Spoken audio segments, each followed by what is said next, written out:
ఇక్కడి నుంచి ఇక్కడి వరకు వైశ్య వర్ణము, అలాగే కిందికి వచ్చేసరికి శూద్ర వర్ణము. ఎవరు గొప్ప కాదు, ఎవరు తక్కువ కాదు. ఇది ఒక పాయింట్ మనం నేర్చుకోవాలి.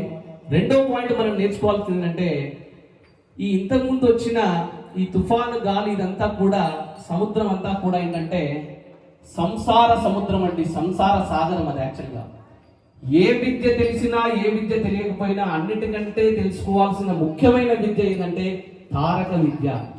తారక విద్య ఒకటి మాత్రమే. సంసారం అంటే ఏంటంటే మీకు ఇంతకుముందు చెప్పాను, సంస్కృతంలో సంసారం అంటే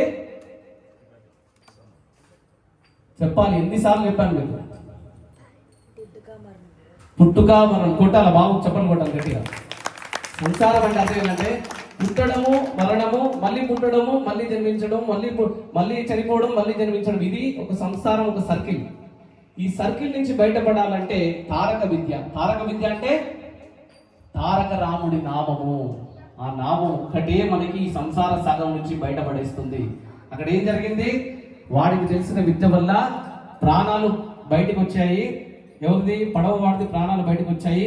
అంత పెద్ద విద్య తెలిసిన వాడి ప్రాణాలు ఆ సముద్రంలో కలిసిపోయాయి.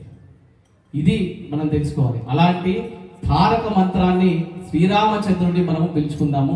చక్కగా రామ